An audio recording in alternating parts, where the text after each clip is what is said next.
Sat down with Naftali Bennett, Education Minister of Israel, member of the Security Cabinet and leader of the far-right Jewish Home Party. Minister Bennett, thank you very much for joining us. Great being here. This afternoon, Israel confirmed it struck a missile battery outside Damascus. Now the Assad regime is consolidating its control within Syria. Is there a risk that Israel and Syria could escalate into open conflict? You know, Israel seeks quiet and peace on our northern border. We've had several decades of quiet, and we hope to continue having that.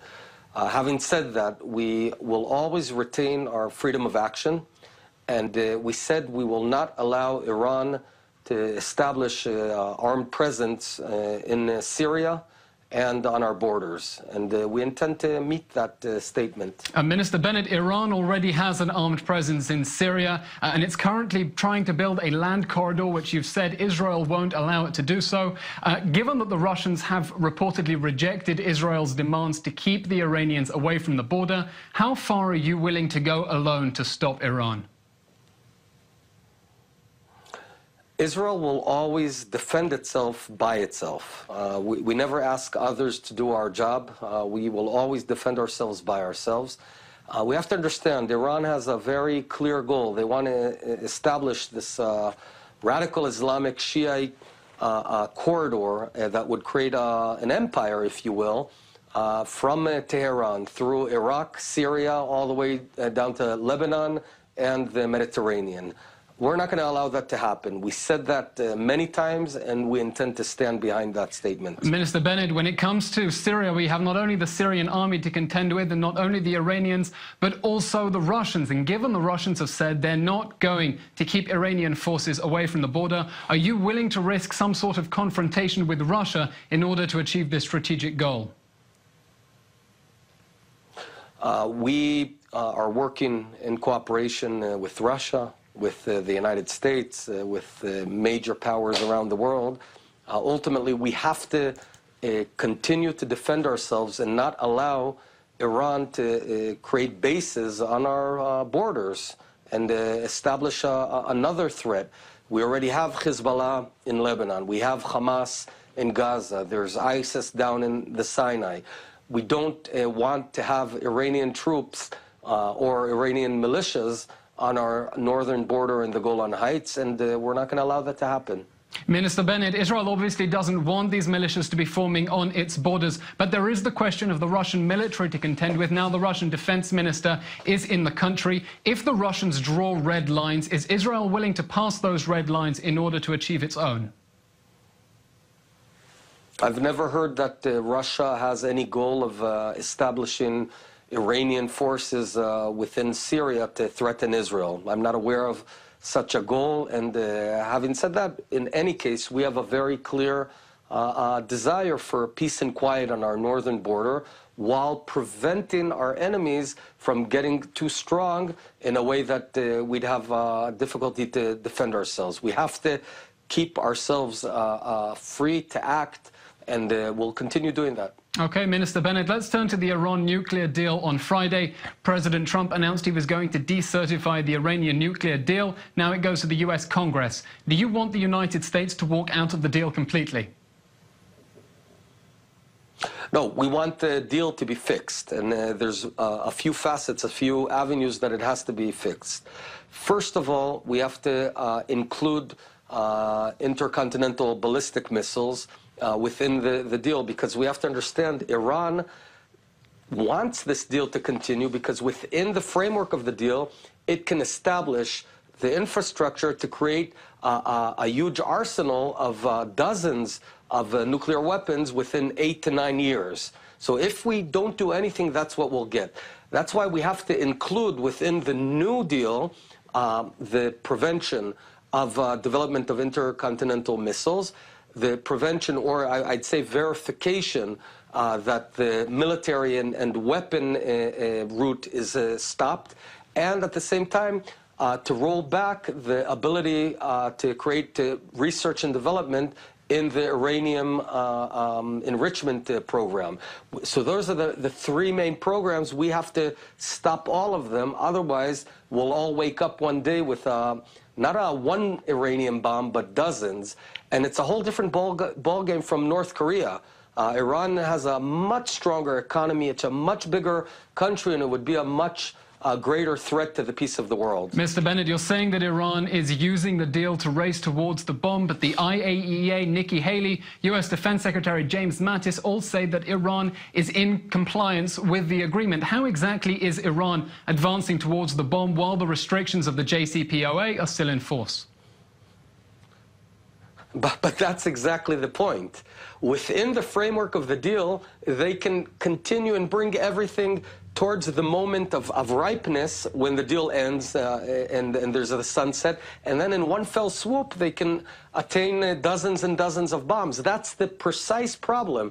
Nothing in the deal prevents them from R&D on advanced nuclear uranium enrichment rods. Nothing prevents them from developing advanced missiles that they don't have today. So within this framework, we have a false sense of security, but in fact the deal is a bad deal because it allows them to progress towards creating an arsenal of nuclear weapons, and then within a short few weeks, they'd be able to achieve it. The international community is taking action against Iran's ballistic missile program, but under the terms of the JCPOA, it's been forced to reduce its uranium stockpile by 98%, to keep enrichment all the way down at civilian levels, and to limit the number of centrifuges to 5,000. Is that not appropriate until the point the deal expires, and then to reimpose sanctions to try to get a better deal at that point? Let me try to explain it to your viewers in a simple way. Today they have a very small machine that created a bunch of uranium, enriched uranium. So yeah, you took away that uranium, but what they're doing within the framework of the deal, they're building a huge machine, okay, that they're allowed to build. They're just not pressing the play button. They press pause. So they're building this huge factory instead of a small machine. So the moment the deal is over, they won't need 8 years or 8 months. They'll need 8 days to create enough enriched uranium for several bombs. So that's the irony. That's the paradox of this deal. You supposedly feel good about it, but in fact, it's a fool's paradise. Mr. Bennett, given the need to reduce to 5,000 centrifuges, can you clarify what this huge machine factory is that you're referring to for the benefit of our viewers? It means that they can develop the technology for uranium enrichment, yet not press the play button. They don't enact it. They don't enable it. So they're building the machine that they are allowed to do. They're allowed to develop uranium development elements that are 40 times more effective than each one in the existing machine. So in fact, at the end of the day, you get a massive machine that can produce very quickly the amount of uranium it would take a year, they could do in a couple of days. The only thing they're prevented from during the deal is to turn it on. But they have everything but turn it on, and that's something we can't accept. Okay, so much for Israel's northern border. Coming right up, we'll be right back with Israel's Education Minister Naftali Bennett for a look on what Palestinian reconciliation means for Israel and the Middle East. We'll be right back.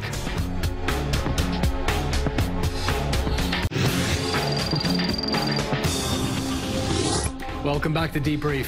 As rival Palestinian factions Hamas and Fatah sign a reconciliation deal, Israel's Prime Minister Benjamin Netanyahu says he's monitoring events on the ground and will act accordingly. Not so for Israel's Education Minister Naftali Bennett. He's calling on the government to sever all ties, but, as we find out in this interview, not security ties, with what he terms a terror authority. Here's part 2 of our interview with Naftali Bennett. Mr. Bennett, I want to turn to a different subject. Just on Saturday, a Fatah member, Jibril Rajoub, said on Israel's Meet the Press, Bennett and Smotrich will bring you to ruin, talking to the Israeli public. His stance is dangerous to your existence. I imagine you take that as a compliment. We have to understand that Fatah and the Palestinian Authority signed a deal with Hamas, which is led by 2 mega-terrorists, by Yichi Sanwar, by Aruri, who just 3 years ago kidnapped 3 Israeli teenagers, and murdered them. He was sort of the architect of that. So we're talking about not a national unity government, but a national terror government. And it's clear that Israel cannot and will not negotiate or have any sort of dealings with such a government. Would Americans be willing to deal with any government that had bin Laden as one of their parties? That's exactly what we're facing today. Minister Bennett, under the terms of the Palestinian reconciliation deal, the Palestinians haven't actually formed a unity government yet. For now, they've agreed to let the Palestinian Authority take over Gaza and postpone the political discussions till later. Why do you oppose the Palestinian Authority resuming control in Gaza, given that's the deal that's been signed at the moment? Because that's a legal mumbo-jumbo. The reality is that they're uniting and not disarming Hamas. And what we're saying is something really simple. You need to disarm Hamas. We're not going to allow a facade of a peaceful regime while we know that behind the scenes we've got Hamas, who right now, as we're speaking, is digging terror tunnels into Israel. Right now, as we're speaking, it's producing rockets that are to be shot on Israel. No country would ever agree to that. So that's why we should not agree to that. Mr. Bennett, you call this legal mumbo-jumbo, but Hamas hasn't been invited to join the Palestinian government just yet. Now we have the government in Ramallah, the government with which the army is cooperating on civilian and security issues, being invited to take back control of the Gaza Strip. Is that not the only way to address the serious humanitarian challenges in the Gaza Strip? Look, it's Israel's interest. Everyone wants the humanitarian issues to be solved, but there's many ways to do it. The wrong way to do it is to insert and acknowledge and recognize Hamas, which is a murderous regime, which also today says that its goal is to destroy Israel. Every dime it has, every shekel it has, it sends to dig more tunnels into kibbutzim in southern Israel. This is something that we cannot accept and we will not accept. Minister Bennett, you're perfectly right to suggest that Israel shouldn't accept Hamas continuing militant activity against Israel, but there are reports now in the Arabic press that Hamas has agreed to a demand from Fatah not to attack Israelis, saying it wouldn't launch rocket attacks or terror attacks without PA approval. Now, whether or not that report is true, is it not reckless to demand that Israel sever security ties with the Palestinian Authority? No, we don't have to sever security ties. No one's talking about that. I would just point out at the same time, the PA needs us much more than we need them. If you give a week without Israel, the PA would implode because Hamas would take over just like it did in the Gaza Strip. So no one, the PA is not doing Israel a favor, but it's taking care of its own interests. So to clarify, okay, when you say that Israel should sever ties with the Palestinian Authority government, the terror government, just civilian ties, not security ties, just to make that clear. That is correct. That is correct, and certainly no more gestures until two things happen. A, the Hamas returns the bodies of Oron Shaul and Hadar Goldin, and B, the Hamas disarms itself. We cannot legitimize a government that is based on Hamas, which is a terror organization that right now is working to kill Israelis. No government in the world would agree to that, and nor can we. Okay, Minister Bennett, thank you very much for your time. Thanks for joining us on i24 News.